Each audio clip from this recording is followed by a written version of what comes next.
Hi hello friends, എല്ലാ കൂട്ടുകാർക്കും പുതിയൊരു റിവ്യൂയിലേക്ക് സ്വാഗതം.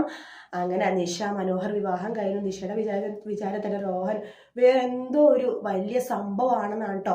അപ്പോൾ കല്യാണം കഴിഞ്ഞിട്ട് പിറ്റേ ദിവസം മുതൽ നിഷ തുടങ്ങും, നമുക്ക് ബന്ധുക്കളുടെ വീട്ടിലൊക്കെ പോകാം, നമുക്ക് എല്ലാവരെയും എനിക്ക് പരിചയപ്പെടുത്തണം, നമ്മൾ കല്യാണത്തിന് ആർക്കും വരാൻ പറ്റിയില്ലല്ലോ, അപ്പോൾ ബന്ധുക്കളെ വീട്ടിൽ പോയിട്ടെങ്കിലും അവരുടെ ആ പരാതി തീർക്കാമല്ലോ എന്നൊക്കെ പറഞ്ഞിട്ട് അതിനെന്താ മോള് നമുക്ക് പോകാമെന്നൊക്കെ പറയും.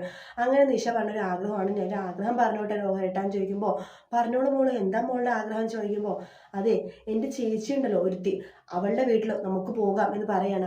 അപ്പോഴും മനോഹറിനെ അറിയില്ല മേഘ്നയാണെന്ന്. കാരണം കല്യാണിനെ മാത്രം ശ്രദ്ധിച്ചതായിട്ടേ മനോഹറിനെ ഓർമ്മയുള്ളൂ. കല്യാണിന്റെ കൂടെ ആ വീട്ടിൽ ആ പെണ്ണ് വന്നു എന്ന് മാത്രമേ അറിയുള്ളൂ. അപ്പോൾ നമ്മുടെ അതിനെന്താ മോളുടെ ചേച്ചിനെ കാണാൻ വേണ്ടി നമുക്ക് പോകാലോ എന്നൊക്കെ മനോഹർ പറയാണ്. എവിടെയാണെന്ന് അറിയാവോ? അതൊക്കെ എനിക്ക് അറിയാമെന്നൊക്കെ പറയാണ്. എന്നാൽ വണ്ടി കയറി എന്നൊക്കെ പറയുന്നുണ്ട്.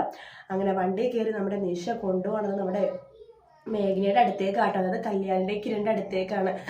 അപ്പോഴാണ് നമ്മുടെ മനോഹർ മനസ്സിലാക്കുന്നത് മേഘ്നയാണ് നിഷയുടെ ചേച്ചിയാണല്ലോ സത്യം.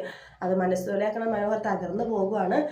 പിന്നീട് അവിടെ നടന്നത് എന്താണെന്ന് നമുക്ക് മനസ്സിലാക്കാവുന്നതേ ഉള്ളൂ. നിഷ ഇങ്ങനെ പോയി പരിചയപ്പെടുത്തും, ഇതേ കണ്ടില്ല എൻ്റെ ഭർത്താവാണ്, നിന്റെ ആളെ പോലെയൊന്നും അല്ല, ഒരുപാട് രാജ്യത്ത് ബിസിനസ്സും കാര്യങ്ങളൊക്കെ നടത്തുന്ന ആളാണെന്നൊക്കെ പറയുമ്പോൾ കിരണിനെയൊക്കെ ചിരിയായിട്ട് വരുന്നത്. കാരണം അവർ വർഷങ്ങൾക്ക് മുമ്പുള്ള കാര്യമാണ് ആലോചിച്ച് പോകുന്നത്. നമ്മുടെ സരയും ഇതുപോലെ പിടിച്ചുകൊണ്ട് വന്നിട്ട് വലിയൊരു സംഭവമാണെന്നൊക്കെ പറഞ്ഞ് കാണിച്ചിട്ടുണ്ടായല്ലോ. അന്ന് പിന്നെ പാറും ബൈജുവും ഉണ്ടായിരുന്നു. അവർ വയറ് നിറച്ച് മനോഹരനെ അതുപോലെ സരയും കൊടുത്തിട്ടാണ് അവിടെ നിന്ന് ഇറങ്ങിപ്പോയത്. അതുപോലെ തന്നെയാണ് നിഷ വന്നിട്ട് ഇപ്പോൾ കാണിച്ചുകൊണ്ടിരിക്കുന്നത്.